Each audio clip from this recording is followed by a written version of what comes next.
सभी को जय मसीह की। आज हम बात करेंगे कि आप मसीह में हो और मसीह में होने के बाद आप चर्च जा रहे हो, आप प्रेयर कर रहे हो, आप फास्टिंग कर रहे हो, लेकिन परमेश्वर आपके ऊपर अनुग्रह नहीं कर पा रहा। तो क्या इसका क्या कारण है कि आप सब कुछ करने के बाद भी, आप परमेश्वर से जुड़े रहने के बाद भी आपकी जीवन जो है वो बदल नहीं पा रहा है।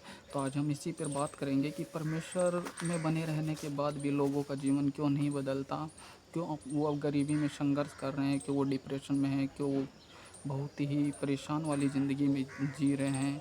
तो अब आज दोस्तों हम इसी के बारे में बात करेंगे, क्योंकि कुछ लोग हैं जो मसीह में हैं, वो रेगुलर चर्च जा रहे हैं, रेगुलर फास्टिंग कर रहे हैं, लेकिन जब वो हैं मसीह में आने से पहले थे, जो सांसारिक जीवन था उन्हीं उन्हीं लोगों के साथ या उसी प्रकार से आज भी वो चल रहे हैं। क्योंकि परमेश्वर के भवन में जाने से या चर्च जाने से, एक दिन संडे को आप चर्च चले गए, उसके बाद आप घर आने के बाद वहीं दोस्तों के साथ घूम रहे हो, वहीं आप व्यभिचार में डूबे हो, नशे कर रहे हो और दोस्तों के साथ पार्टी कर रहे हो या घूम रहे हो, तो क्या परमेश्वर ऐसे लोगों की प्रार्थना को सुनता है?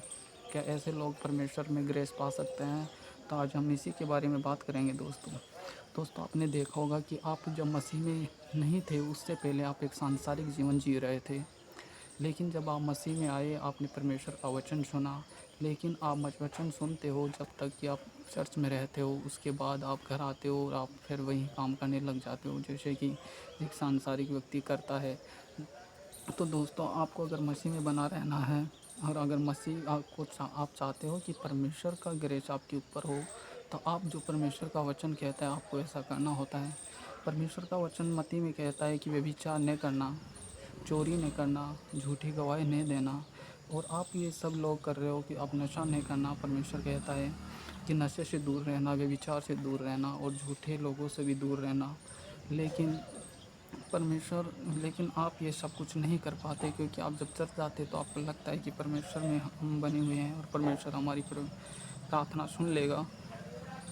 लेकिन दोस्तों ऐसा नहीं होता है, क्योंकि जब तक आप पवित्रता में नहीं चलोगे तब तक परमेश्वर आपकी प्रार्थना को नहीं सुनेगा। चाहे आप फास्टिंग कर लो या रेगुलर चर्च जा रहे हो, लेकिन परमेश्वर आपकी प्रार्थना नहीं सुनेगा। क्योंकि परमेश्वर की प्रार्थना सुनने के लिए आपको पवित्रता में चलना होगा, आपको व्यभिचार छोड़ना होगा, आपको दोस्ती छोड़ना होगा, आपको नशा छोड़ना होगा, और आप ये सब आपको इन सभी बातों से आपको दूर रहना होगा। तभी परमेश्वर आपकी प्रार्थना को सुन पाएगा। क्योंकि दोस्तों परमेश्वर उसी की प्रार्थना को सुनता है जो पवित्रता में चलता है और जो परमेश्वर के वचन को अपने जीवन में ग्रहण कर लेता है। वे कौन से जो आपके जीवन में ग्रहण करना चाहिए, वे कौन से वचन जो अभी मैंने आपको बताया कि वे विचार नहीं करना और चोरी नहीं करना, और हमें किस रीति से प्रार्थना करना चाहिए कि परमेश्वर हमारी सुन ले। आपको व्यभिचार से दूर रहना, आपको एकदम पवित्रता में चलना है, तो आप भी वो काम कर पाएंगे जो आज जो पास्टर लोग कर रहे हैं। आपको लगता है कि ये सब चमत्कार कैसे हो जाता है दोस्तों, तो आप भी अगर आप पवित्रता में आप परमेश्वर से जुड़े हुए हैं, तो आप भी लोगों को चंगा कर पाओगे, आप भी लोगों के ऊपर प्रेयर कर पाओगे, आप भी उनको चंगाई दे पाओगे।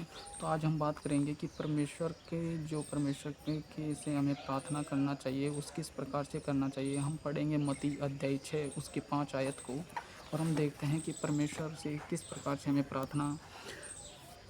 परमेश्वर कहता है, जब तू प्रार्थना करे तो कपटियों के समान न हो, क्योंकि लोगों को दिखाने के लिए आराधनालयों में और सड़कों के मोड़ों पर खड़ा होकर प्रार्थना करना उनको अच्छा लगता है। मैं तुमसे सच कहता हूँ कि वे अपना प्रतिफल पा चुके। परंतु जब तू प्रार्थना करे तो अपनी कोठरी में जा और द्वार बंद करके अपने पिता से जो गुप्त में है प्रार्थना कर, तब तेरा पिता जो गुप्त में है तुझे प्रतिफल देगा। प्रार्थना करते समय अन्य जातियों के समान बक न करो, क्योंकि वे समझते हैं कि उनके बोलने से उनकी सुनी जाएगी।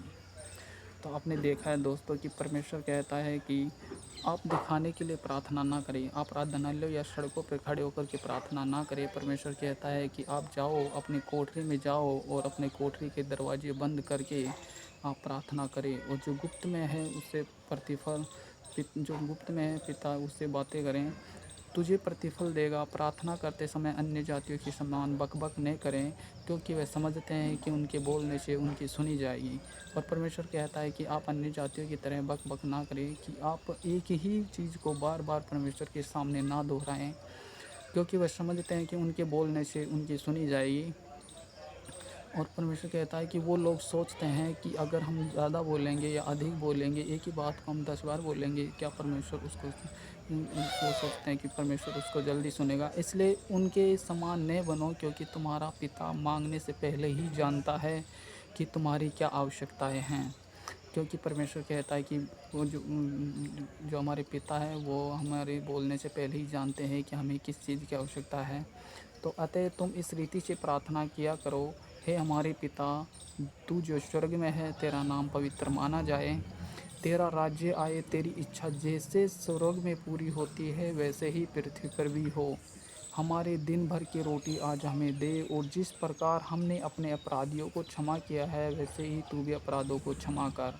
और हमें परीक्षा में ना ला, परंतु बुराई से बचा, क्योंकि राज्य और पराक्रम और महिमा सदा तेरे ही हैं। आमीन। तो इसलिए यदि तुम मनुष्य के अपराध क्षमा करोगे तो तुम्हारा स्वर्गीय पिता भी तुम्हें क्षमा करेगा, और यदि तुम मनुष्य के अपराध क्षमा नहीं करोगे तो तुम्हारा पिता भी तुम्हारे अपराध क्षमा नहीं करेगा।